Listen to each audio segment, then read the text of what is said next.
Moving on with the program. Anna Kasparian with $2 New Zealand. You know, I'm sure it's the real Anna Kasparian. Why is she using New Zealand currency? She says, you look hot AF today, babe. Do you know how bad I wish that was really Anna Kasparian? And she really thought that I just looked adorable. Anna Kasparian, her following Kiwi Farms and all this other drama and shit, and like Anna Kasparian knowing who we are is just sick. The world has gone to shit. Even Anna is just poisoned by all this toxicity. Somebody tweeted her today and said, did you hear the latest gossip about steel toe? She tweeted about the debates. And they went, did you hear the latest about steel toe? And she's like, don't, what was it? Don't distract me. And then he was like, his co-host broke up with his girlfriend and Aaron's making it content on his show. It's just like, God, you guys need to seethe more. Like these guys, every step, everything that happens on the show, they've got to get angry about it. Could you imagine tattling to Anna Kasparian because Johnny broke up with his girlfriend? Like, what a loser. I don't think you can get gayer than that. I got to go to this person I'll never meet so I can tell him about Johnny's girlfriend. Anna Kasparian is not watching this shit for Johnny's girlfriend. She's watching to see us all more. That's what, she's not watching Steel Toe because she's like, oh, I want to hear Aaron's hot takes on what's going on. I want to watch him get hammered on Fireball and sing Post Malone. No, she's watching because she's like, I want to see if I get to watch him die. Like that's Anna Kasparian does not give a about my life. Anna Kasparian just wants to see how many yucks she can get out of it. And I respect it 100%.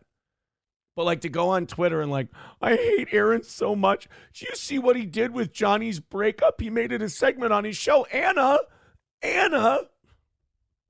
It's just like, dude, have a little bit of dignity. And that's coming from me. McBuster says, hopefully Anna Kasparian finds out about Melton. She will vilify him. Probably make a voodoo doll of the fact. That's a big-ass doll. With little skinny arms and legs.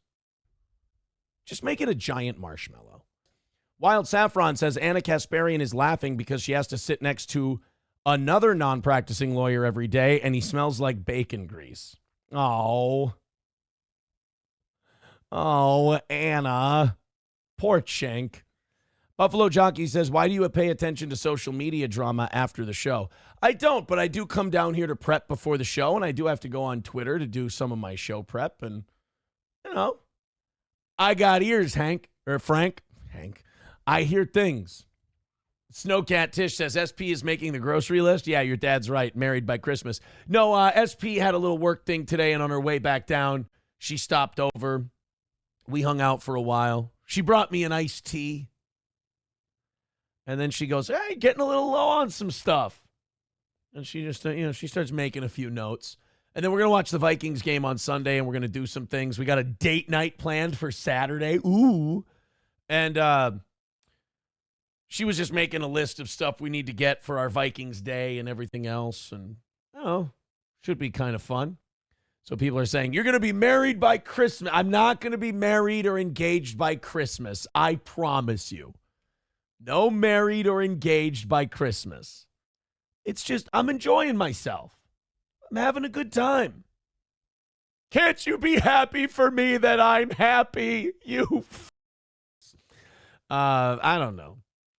I heard yesterday, my sources told me yesterday, Melton was still seething about my children, which, I mean, like I said, every day it's the same thing. The guy just can't help himself talking about kids. He just loves talking about, he might love talking about kids more than he likes talking about me. It's creepy. I mean, creepy in a way that like you're watching a man melt down in front of your eyes and he can't help himself. It's funny. But also you just go, man, I often think about this with people. I go, you had one life and his is more than half over. I mean, the size of him, it's probably legit. He's probably 45, 50 years old. His life is 3/4 of the way over. And this is how he spent it. He spent it hiding from Red Bar. And he spent it talking about children in a really creepy way. And it's almost over. I mean, you don't live much past 50 when you're his size. You don't see a lot of people Melton size walking around in their 60s. You just don't. So unless he drastically changes his lifestyle. I mean, this guy's 3/4 of the way through. It is really too late to change at this point. He might as well ride this into the ground. And I'm sure the stress of just being dragged by everybody is not helping him because he's always online. That's not helpful. But the old boy, I tell you what, I really wish I didn't enjoy it. Citizen M says, I have a lot of respect for men who stand up to fat podcasters, especially when their daughters are repeatedly publicly humiliated. I think we've pretty much I think we've watched the downfall of old Patrick, Citizen M. And she's definitely not humiliated. If you really think that anyone but him is humiliated by his behavior, oh, honey. Oh, you gotta wake up to that one. That's, whew, has he been dragged through it? And he's losing his mind, too. And while he's losing his mind, he can't help but keep talking about children. He really thinks this is going to work out. And then those Josh Denny texts came out. And Josh Denny confirmed that when Melton got arrested for coke, according to Josh Denny, that he had to create his own website for the fundraiser because if he ran it on GoFundMe or anything else, that he would have had to give it back if he used the money for something other than what he said. So he basically set up a website to rip off his audience.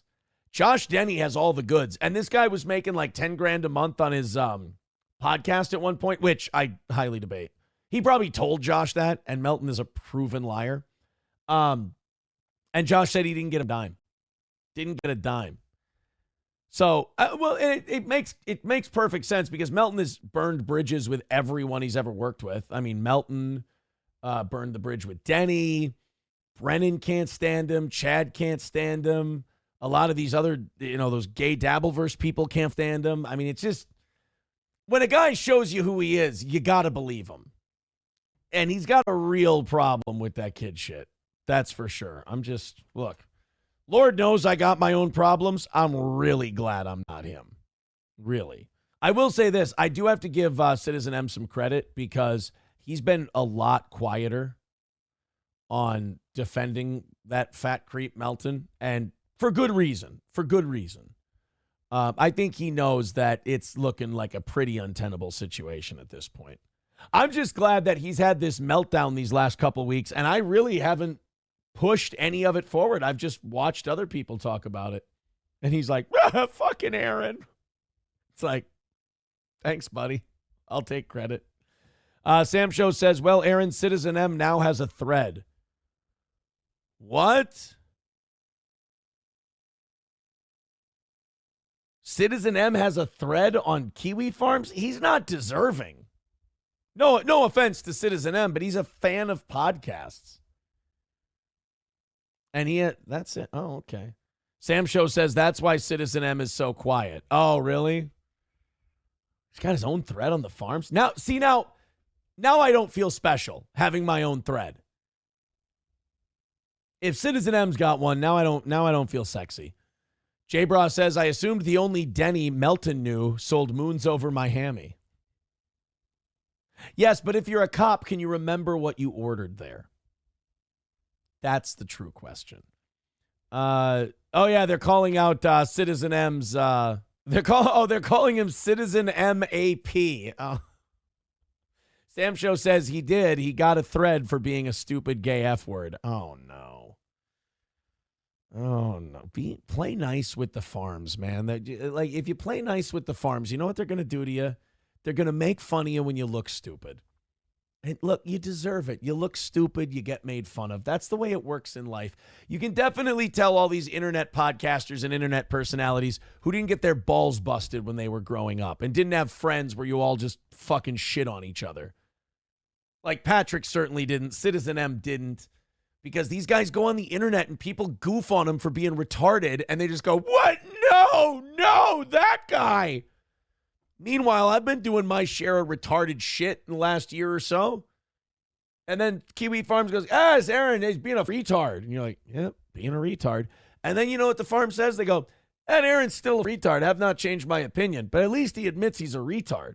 And then you go, I can live with that. That sounds like a settlement I can live with. But these other guys, it's like they don't understand. Kiwi Farms is like a boa constrictor. The more you struggle and try to fight your way out of it, the tighter it's going to get. Just accept it. Just accept it. Citizen M is a man of the people, says Hobo Chili Recipe. You don't mean that. Citizen M says, people think I actually want to hurt Aaron. 3 years and they don't get the bit. Citizen M is harmless. Goof on him, have some fun with him, but ultimately, he's just a guy around on the internet. That's all. Sometimes he's around a little too much, and then people shit on him a lot. That's how the game works. Citizen M says, I don't have a thread. I have made peace with Kiwi Farms after they discovered I was anti-Ricada and anti-Vito and anti-Masterson. Is that true, Sam Show? Sam Show says you've got a thread and that Kiwi Farms doesn't like you. Citizen M says that he's made peace with the people on the farms. You did get a little autistic about me on there, and it wasn't in my thread, so I can see why they hated your guts. You were being really weird, like saying a lot of shit about me that was like remarkably not true, and then they were calling you out for it. It got a little weird there for a little bit.